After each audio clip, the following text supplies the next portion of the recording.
Hey everybody, Dr. A here, and in this video we're going to be providing an example of tributary loading in the context of structural engineering. So let's go ahead and get started. We're being given a slab that is supported on all four sides by beams, and then we're being asked to determine the load distributions on the four beams, okay? So we have a pretty simple figure that we're given here. We're just given this plan view. This is obviously a plan view, okay? Plan view of a rectangular slab, so we're looking down on it, okay? Now this slab is supporting 100 PSF of surface loading. So that means you have 100 PSF spread out over this slab area, and it's directed into the screen, okay? It's down into the screen, okay? Again, because this is a plan view. Now the dimensions are 15 feet by 20 feet. And we're being told that all four edges are supported by a beam, all right, or by four beams. So how do we go about handling this? Well, again, as I've said in my other videos on this content, the big challenge here is really just visualization. It's not so much about the math, it's about the visualization. If I wanted to visualize this in 3 dimensions, how would I do that? Well, I could draw out the slab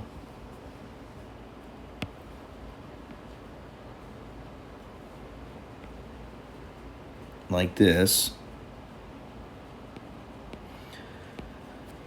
and I'm not going to give it a thickness just to have some clarity here.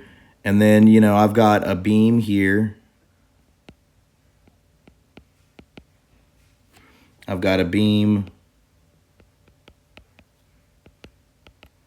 back here, I've got a beam behind this edge, and then I've got another beam supporting this edge. All right, so all four supports, all right, all four edges are supported. Here's the 15-foot length, here's the 20-foot length, okay? Now, where is this surface loading? Well, remember, it's a surface loading of 100 PSF. So it's spread out over this entire area, all right? Not just on the beams themselves, but on the whole area, okay? So even across here, even across this surface, okay? So that's Q equals 100 PSF, and of course it's, going into the slab, all right? So first, you want to ask yourself, is this a one-way system or a two-way system? Well, if you say two-way system, you're correct. We're going to say this is a two-way system since all four sides are supported, and what's the critical thing? And LL over LS is what? Less than or equal to 2. In particular, LL over LS is 20 feet divided by 15, right? So in particular, it's 1.333, okay? So what that means is Q will be distributed in 2 principal directions, okay? So what's going to happen is a portion of Q is going to be supported by this beam, this 15-foot beam. Another portion is going to be supported by this other 15-foot beam. Another portion is supported by this 20-foot beam, and then the last portion is supported by this back 20-foot beam, okay? So how do I figure that out? Well, if you watch the background video, what does the background video tell us to do with two-way systems? Well, if you look at a plan view of the slab, our background video tells us to say, okay, I've got this shorter side, I've got this longer side. That's 20 feet. Our video says to project 45-degree lines from each of the corners, okay?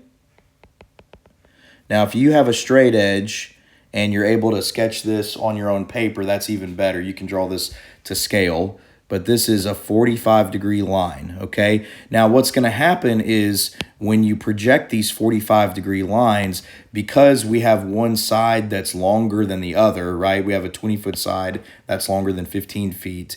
Your projection lines are going to meet each other in the middle of the 15-foot dimension, and then you're going to have this kind of flattened out part, okay? They're only going to meet at a point in the middle if it's a square shape, okay? Then you're going to have 4 triangles. But because you have a rectangular slab, you're going to project these 45-degree lines, and you're going to develop 2 equivalent triangles on opposite sides and 2 equivalent trapezoidal shapes on their opposite sides. Now, what are going to be the dimensions here? Well, 45-degree angles, right? So this dimension is going to be 7.5 feet, and this dimension is also going to be 7.5 feet, okay?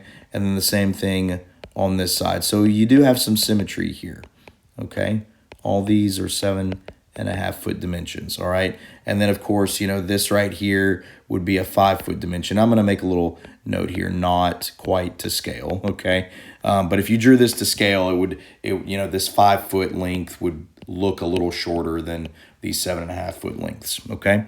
So, so this is kind of the general shape of it, all right? Now, how is the load transmitted to these support beams? Well, what it's going to do is the portion of that 100 PSF load in this triangle is going to be supported by this beam here, this 15-foot beam here. The portion of this 100 PSF load in this triangle is going to be supported by the beam underneath this edge. And then similarly, the portion of 100 PSF under this trapezoidal shape is going to be supported by this edge beam. And then the portion of the load under this trapezoid is going to be supported by this edge beam, okay? And the 2 trapezoids are equivalent, the 2 triangles are equivalent. So here's what I'm going to do. I'm going to say short beams. Okay, these are the ones with L equals 15 feet. What are they going to look like? Well, you're going to have the 15-foot length here. I'm going to write the 7.5 feet, 7.5 feet. And the loading is going to be a nice symmetrical triangle pattern here. Okay? So this beam, this 15-foot beam that I just drew, this represents the beam under this edge and the beam under this edge. And this is a 2D side view, okay? So what is this load going to be here, this W? Well, it's that 100 PSF times a tributary width. Which dimension is this going to be multiplied by? 7.5 feet. So this high point is 750 PLF.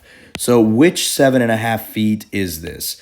Well, it's actually this 7.5 feet. It's the 7.5 feet going in the perpendicular direction, okay? So these two 7.5 feet dimensions are really making up this 15 feet, okay? The 7.5 feet that we're multiplying here into W is this perpendicular 7.5 feet, okay? What about the long beams?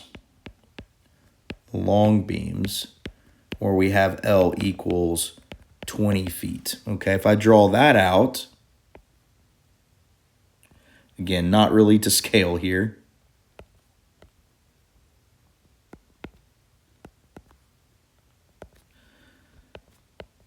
Seven and a half feet. This is the remainder 5 feet, because remember, this entire length is 20 feet. We're going to have this trapezoidal shape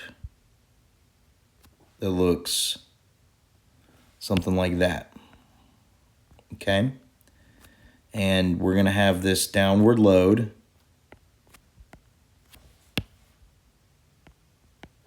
And now what is this maximum load here, W. Well, that's that 100 PSF, also times 7.5 feet. So W equals 750 PLF. Now, which 7.5 feet is this?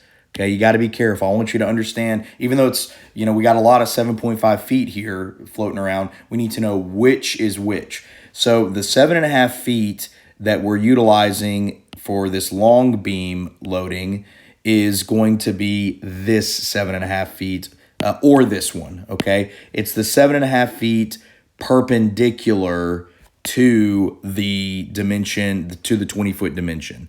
Okay, so one more time.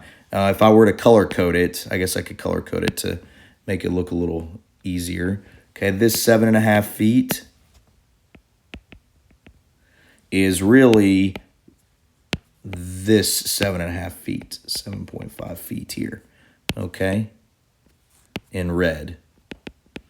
All right, and then the 7.5 feet that we used for the short beams that we already discussed, I'm going to color code that. How about I make that one blue?